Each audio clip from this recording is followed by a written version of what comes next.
Poly house इसी का एक अंग है। सामान्यतः विलायती फूलों की खेती पॉली हाउस के सहारे की जाती है। पॉली हाउस अर्थात ग्रीन हाउस यानी हरित गृह। हालांकि इन फूलों को खुले आसमान के नीचे उगा सकते हैं, लेकिन ऐसे में निम्न श्रेणी का उत्पाद मिलता है। अब इस गुलाब को ही देख लो। ये पॉली हाउस में तैयार हुआ गुलाब है, गेंदेदार, 100% निर्यात योग्य। इस श्रेणी के उत्पाद के लिए पॉली हाउस जरूरी है। जमीन पे पॉली हाउस बनाकर उसमें इन आधुनिक फूलों की उपज या खेती की जाती है। इस पॉली हाउस खेती के विषय में दो प्रमुख मुद्दे सामने आते हैं। एक तो ये पॉली हाउस चीज है क्या, और दूसरा इसमें खेती कैसे की जाती है।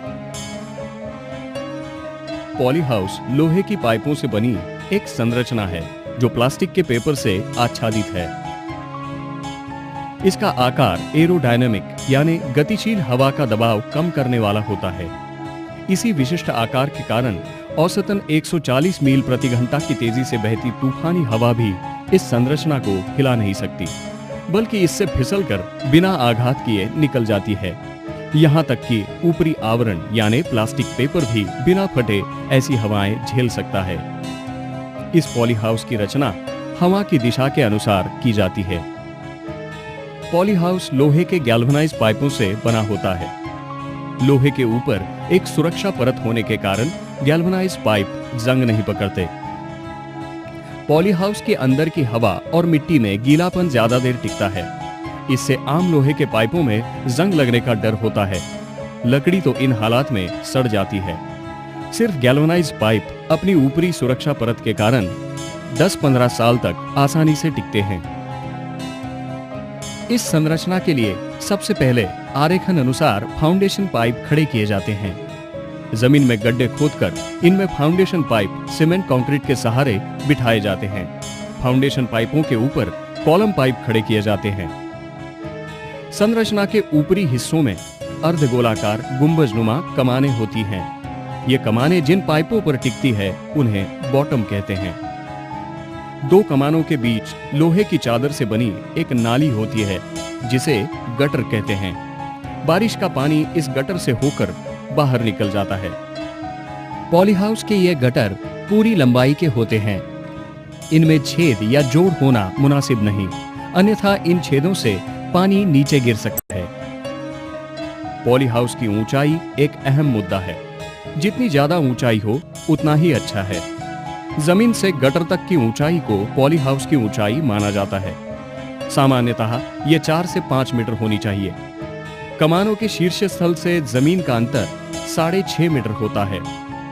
पॉली हाउस का आच्छादन विशिष्ट रूप से बनाई गई तकरीबन 200 माइक्रोन की मोटी प्लास्टिक फिल्म होती है। यह एक छलनी का काम करती है। जब सूर्य प्रकाश इससे होकर गुजरता है तो उसके विनाशकारी घटक यानी अतिनील, अल्ट्रावायलेट और इंफ्रारेड किरणों को परावर्तित किया जाता है। अल्ट्रावायलेट किरणों की लहरें 100 से 380 नैनोमीटर की होती है। इनसे रोग तथा कीटकों की तकलीफ बढ़ती है।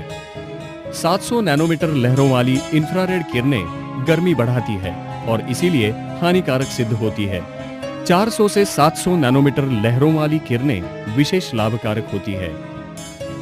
पॉली हाउस संरचना के ऊपर प्लास्टिक फिल्म खींच के लगाई जाती है। इस काम में एल्यूमिनियम ग्रिपर का उपयोग होता है। पूरी तरह जम के खींची हुई प्लास्टिक फिल्म कांच की तरह दिखती है। अगर कहीं प्लास्टिक फिल्म ढीली पड़ गई तो बहती हवा इसमें घुसकर उसे फाड़ सकती है, जिससे फसल का नुकसान हो सकता है। पॉली हाउस के लिए उपयुक्त प्लास्टिक फिल्म बाहर के देशों से आयात की जाती है। एक बार लगाई हुई फिल्म 3 साल तक काम देती है, बाद में इसे बदलना पड़ता है। पॉली हाउस के चारों तरफ पर्दे होते हैं। ये स्थिति अनुसार नीचे गिरा सकते हैं या ऊपर खींच सकते हैं। दिन में पॉली हाउस का तापमान बाहर की तापमान की तुलना में बढ़ जाता है, जिसे पर्दों के सहारे कम किया जा सकता है। पर्दों से ठंडी हवा अंदर आती है और गर्म हवा ऊपरी निकासों से बाहर चली जाती है।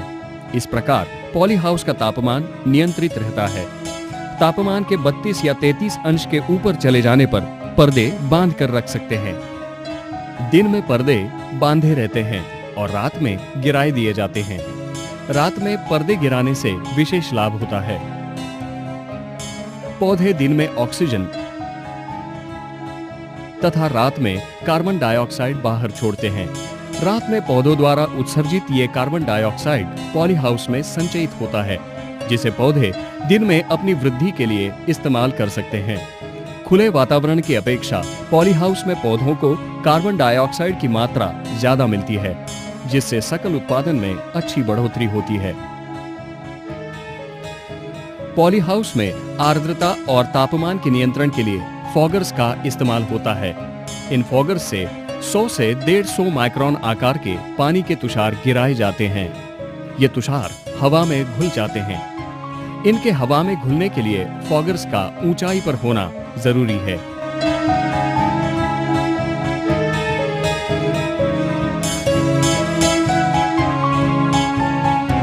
फॉगर्स से तापमान में गिरावट तथा आर्द्रता में वृद्धि होती है। थर्मोमीटर, हाइग्रोमीटर जैसे उपकरणों से इनका निरीक्षण किया जा सकता है। फॉगर्स के ज्यादा देर चलने पर आर्द्रता में वृद्धि होकर रोगमूलक फंगस पैदा होती है। इसीलिए दिन में फॉगर्स थोड़ी देर ही चलाएं। आमतौर पर पॉलीहाउस खेत में ऊंचे टीलेनुमा जमीन पर बांधे जाते हैं। इससे वर्षा में पानी के अंदर घुसने का डर कम होता है। पॉलीहाउस में शेडिंग नेट के जरिए पौधों को छाया दी जाती है। शेडिंग नेट सफेद होती है, जो सूर्य के प्रकाश को परावर्तित करती है और सरकती होने के कारण जरूरत के अनुसार ये बंद करके रख सकते हैं।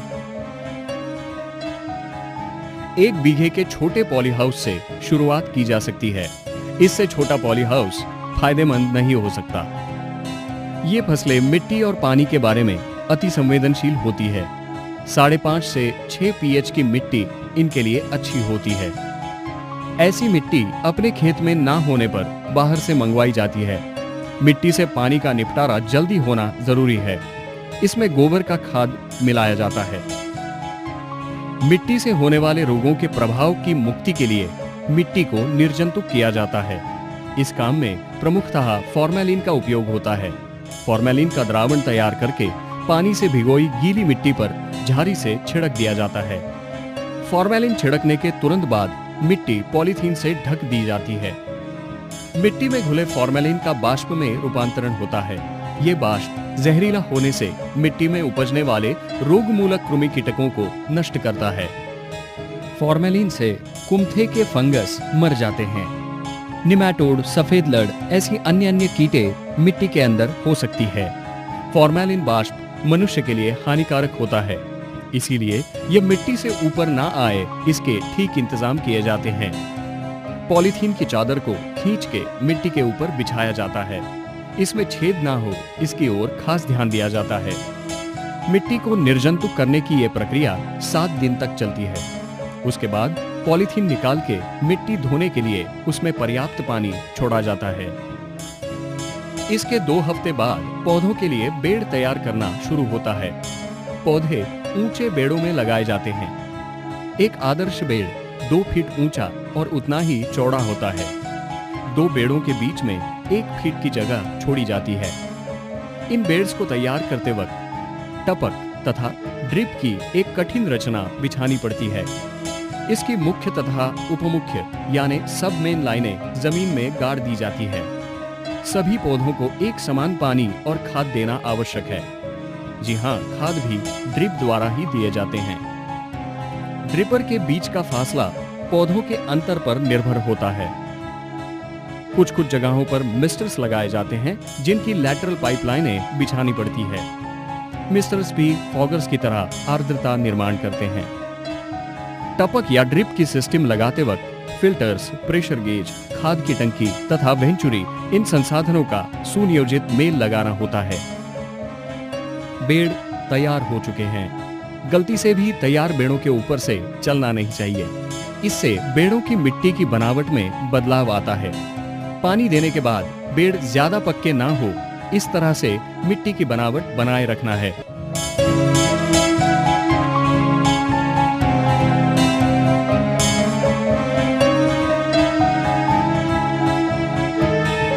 तैयार बेड़ों में पौधे लगाए जाते हैं। जरबेरा के पौधे एक बेड़ में 2 कतारें इस हिसाब से लगाने होते हैं। 2 कतारों के बीच 1.25 फीट तथा 2 पौधों के बीच 1 फीट का फासला रखते हैं। पौधों की लागत करते समय काफी सावधानी बरतनी पड़ती है। पौधों के मूल या जड़ें नाजुक होते हैं, इन्हें चोट नहीं लगनी चाहिए। पौधों के तने जमीन से 1 या 2 सेंटीमीटर की ऊंचाई पर होने चाहिए, क्योंकि जड़ें जमीन में इन तनों को खींच लेती है। लागत के बाद के 4 या 5 हफ्तों में मिट्टी में गीलापन ज्यादा रखा जाता है।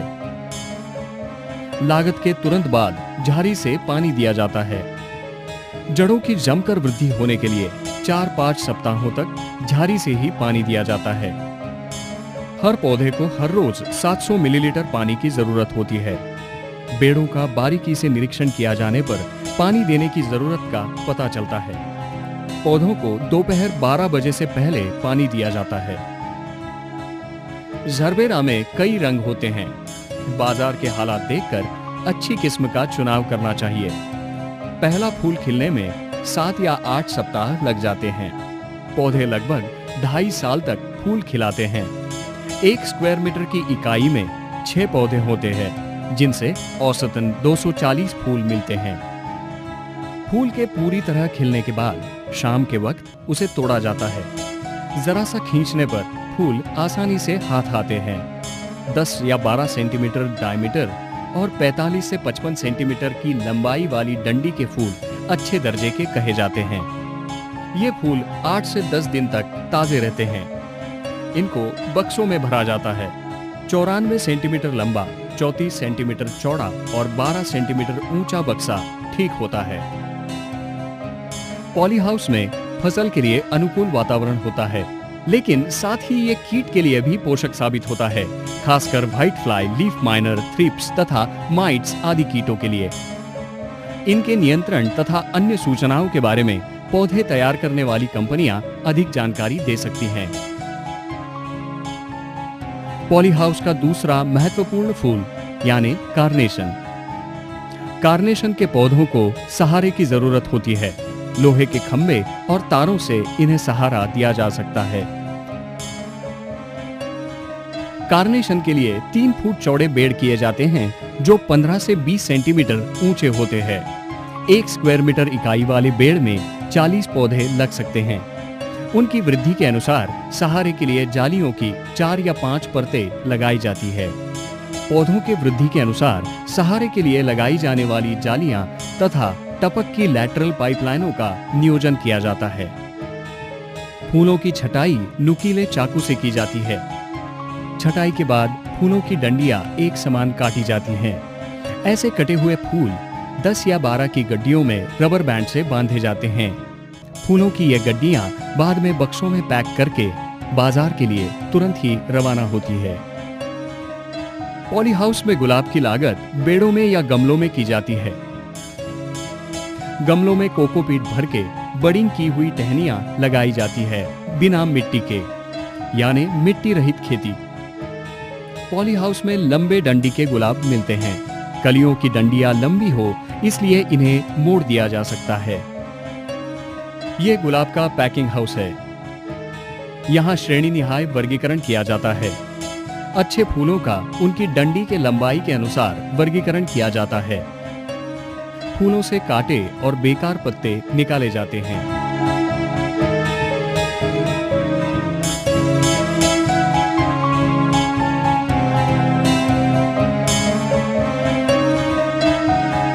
फूलों को शीतगृह में रखा जाता है और इनका वहन भी वातानुकूलित वाहनों से किया जाता है। फूलों के साथ शिमला मिर्च की लागत भी पॉली हाउस में की जाती है। इसके लिए ऊंचे बढ़ने वाली लताओं की किस्मों का उपयोग होता है। इन लताओं को रस्सियों से बांधकर सहारा दिया जाता है।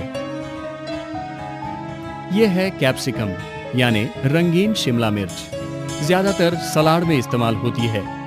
इसे पिज्जा जैसे विलायती खानों में भी उपयोग में लाते हैं। इन्हें बाजार में अच्छी कीमत मिलती है।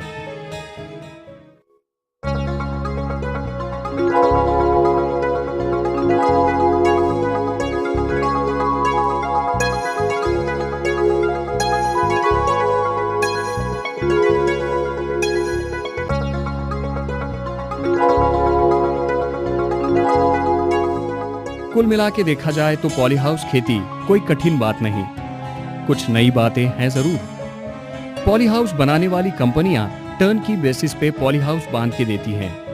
कई लोग, संस्थाएं मदद के लिए आगे आते हैं। अगर हम पौधों से संवादी रह सके तो उनकी जरूरत जान सकते हैं। पौधे सीधी बात करते हैं। पॉली हाउस में पांव रखते ही वो बताते हैं कि उनकी निगरानी ठीक हो रही है या नहीं। तकनीक का विकास निरंतर होता रहता है। अपने विकसन के इस सफर में तकनीक वहनीयता के मुकाम को पार करती है। ऐसे में अपनी सुख वृद्धि के लिए तकनीक का उपयोग हितावह है। फूल निसंशय आनंद देते हैं और पॉली हाउस में खिले फूल तो प्रकृति की असीम रचना का प्रतीक लगते हैं, जैसे इस आनंद को दुगना करते हो।